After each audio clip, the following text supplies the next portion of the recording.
Amém. E nesse mês, então, nós estamos falando sobre amor, sobre diversas formas de amar. Aliás, de amar a Deus, na verdade, né? Não é diversas formas de amar como o mundo conhece, mas diversas formas e diversas orientações e diversas conduções acerca do amor de Deus para conosco e do nosso amor, do nosso compromisso também para com Deus, da forma como nós nos posicionamos na nossa caminhada com Deus, revela o nosso amor, revela o nosso compromisso com Deus. E eu quero hoje abrir um trecho aqui na palavra de Deus que está no livro de Lucas, capítulo 9. Lucas, capítulo 9, e o versículo 23, ele vai nos apontar, ele vai nos sugerir, ele vai nos direcionar a um caminho que os discípulos precisam andar, não um dia sequer, não uma vez sequer, mas andar todos os dias. Seguir esse mesmo caminho todos os dias. Então, capítulo 9 de Lucas, a partir do versículo 23, nós temos aqui uma frase que Jesus diz aos seus discípulos. Jesus dizia a todos: se alguém quiser acompanhar-me, negue-se a si mesmo, tome a sua cruz e siga-me. Mais uma vez, Jesus dizia a todos: se alguém quiser acompanhar-me, negue-se a si mesmo, tome diariamente a sua cruz e siga-me.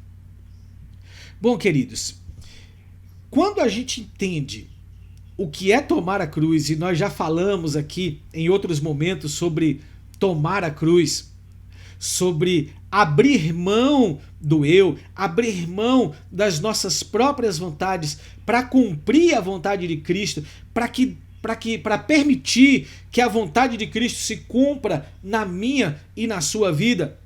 O nome disso chama-se tomar a cruz, negar-se a si mesmo. E quando a gente olha para esse versículo, quando a gente olha para essa passagem, a gente entende que o propósito na vida do cristão é ele entender que se ele eleva o seu eu, que se ele eleva a sua natureza, que se ele eleva o seu orgulho e ele faz aquilo que está na sua cabeça, que se ele faz aquilo que lhe dá vontade, ele está sendo dominado e governado pelos seus instintos, ele está sendo dominado e governado pela sua carne. Mas Jesus chama aqui os discípulos, e o interessante é que no versículo 23 diz assim: Jesus dizia a todos. Ele está falando para todos. Ele está falando para mim, para você. Ele está falando para os que já confessaram Jesus Cristo como Senhor. Então ele está falando para a igreja. Ele está falando para os crentes. Mas aqui o trecho, a palavra diz todos. Jesus dizia todos. É um anúncio que ele fala para todo mundo. Atenção, todos que estão me ouvindo. Aonde essa minha voz for alcançada, aonde essa palavra chegar, aonde a minha voz conseguir alcançar. E talvez ali naquele tempo Jesus não usava os recursos tecnológicos que nós temos hoje. Ele não tinha nem um microfone, ele não tinha nem um megafone. Ele usava apenas a sua voz, o timbre forte da sua voz, e ele declarava. Nós lembramos quando ele chamou os discípulos e a multidão comprimia. Ele entrou no barco de Pedro, o barco se afastou um pouquinho da praia e ele ensinava a multidão ali sentado no barco, porque era uma posição aonde ele conseguia projetar a voz dele.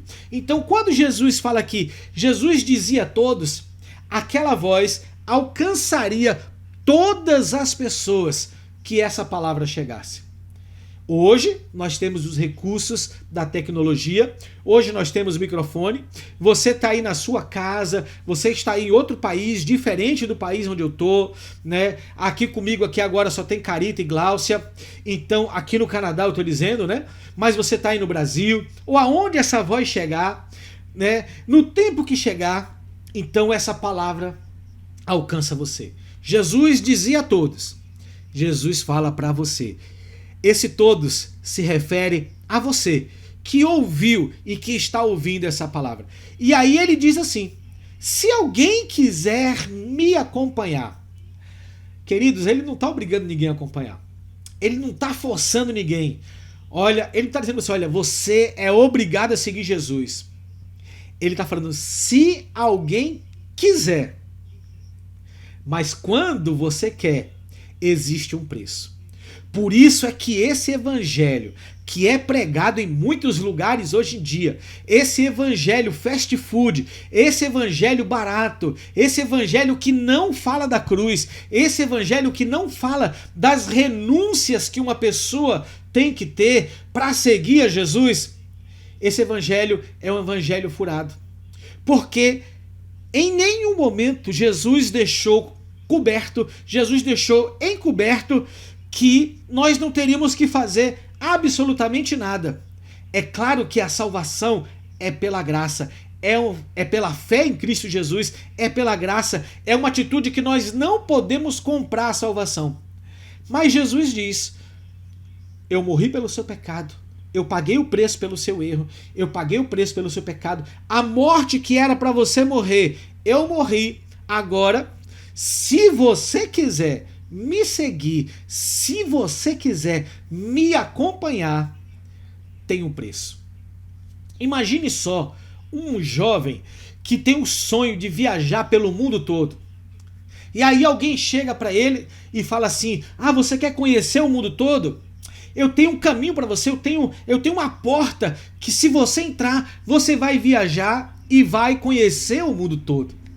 E aí aquele jovem pergunta, então qual é essa porta? Olha, se aliste aqui, na marinha, você vai ser um marinheiro, você vai viajar de navio por vários países, você vai conhecer vários lugares, você vai conhecer várias nações.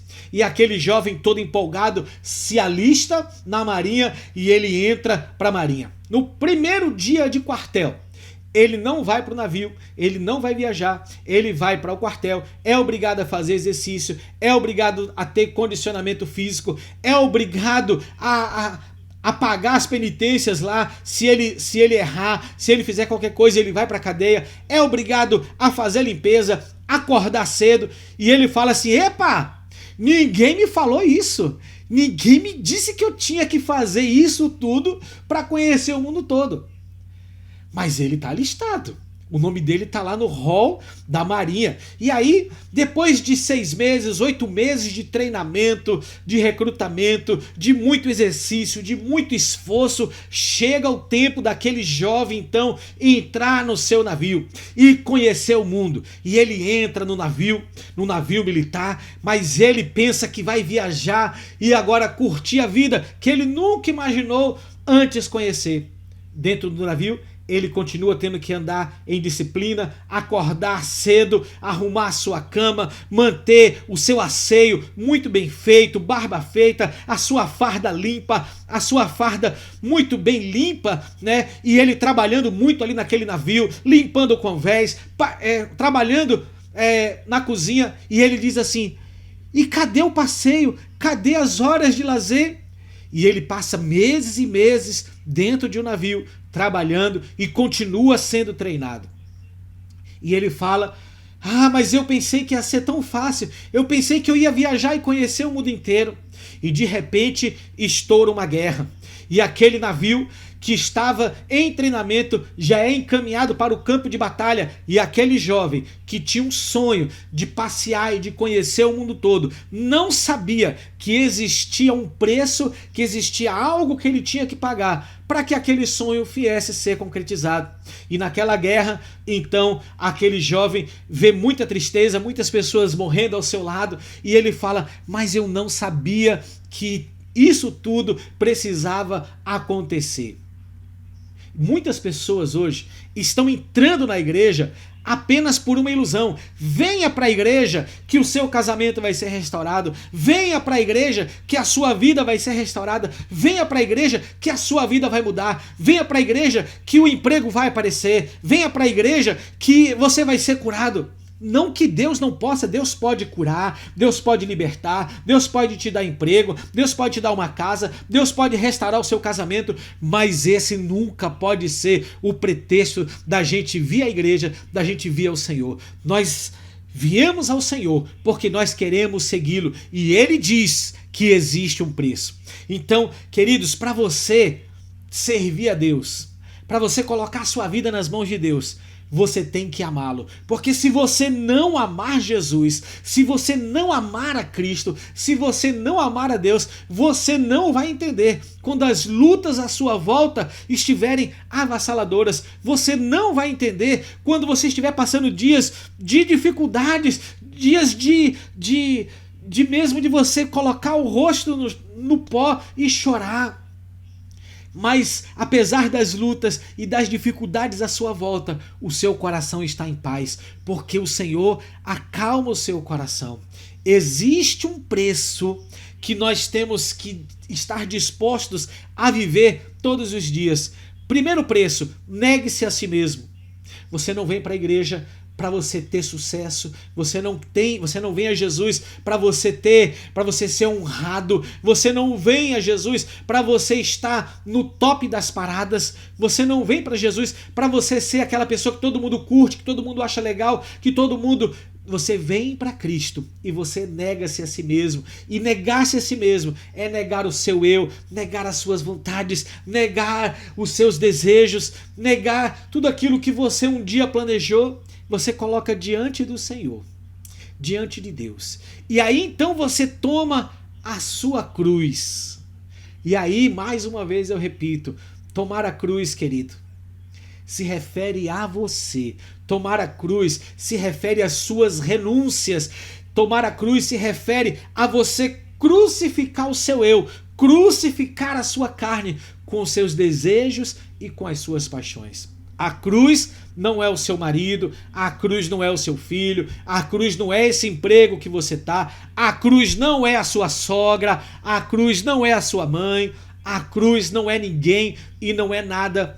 A cruz quem você tem que colocar todos os dias na cruz é o seu eu. Então, quando você nega a si mesmo, e você pega o seu eu e crucifica, mata o seu eu, mortifica a sua carne, então você está pronto para seguir Jesus. Este é o sinal de que você entendeu o Evangelho e de que você diz: Senhor, eu quero. Senhor, eu sei que aquilo que eu vou ganhar, seja nessa vida, mas muito mais ainda na vida vindoura, tudo que eu vou ganhar vale muito mais do que a minha leve e momentânea tribulação que eu passe aqui nessa vida terrena. Não tem como você dizer que você ama a Deus se você ama você mesmo. Se você ama mais você do que você ama a Deus. Claro que você tem que se amar, porque faz parte de um dos mandamentos, amar ao próximo como a si mesmo. Então você tem que aprender a se amar. E aprender a se amar é dizer não à sua carne. Aprender a se amar é renunciar os desejos que vão te afastar de Deus. Renunciar à carne, amar a Deus, é renunciar à carne. E renunciar à carne é te levar para longe de tudo aquilo que te afasta de Deus. Amizades que te afastam de Deus, programas que te afastam de Deus, conversas que te afastam de Deus, redes sociais, relacionamentos que te afastam de Deus. Tudo isso, querido, você precisa colocar no mesmo pacote e dizer: Senhor, tudo a ti eu entrego, tudo a ti, tudo eu coloco nas tuas mãos, tudo eu abro mão, porque eu sei que quando eu colocar todas as coisas diante do altar, diante do Senhor, eu estou apto e pronto a seguir o Senhor. Talvez você veio para a igreja num desses convites, venha que Deus vai fazer, e você veio encantado com aquilo que era prometido nesse marketing multinível que não é celestial, mas é religioso. Só que não existe marketing multinível na presença de Deus. Existe vida de santidade, vida de consagração, vida de renúncia, vida de negar-se a si mesmo e vida de você tomar diariamente a sua cruz. Você só pode dizer que você ama a Deus se você obedece os seus mandamentos. E se você obedece os mandamentos do Senhor, você segue esses mandamentos, você perdoa aquelas pessoas que te machucaram porque é mandamento, perdoa aqueles que têm causado danos a você e ame em tempo e fora de tempo. Essa é a palavra de Deus para a sua vida hoje. Abra mão do seu eu. Abra mão, renuncie ao seu egoísmo de querer se dar bem do seu jeito. E aprenda a ser excelente, a ser mais do que vencedor do jeito de Jesus. Amém? Que Deus possa te abençoar grandemente com essa palavra e trazer vida ao seu coração em nome de Jesus. Amém.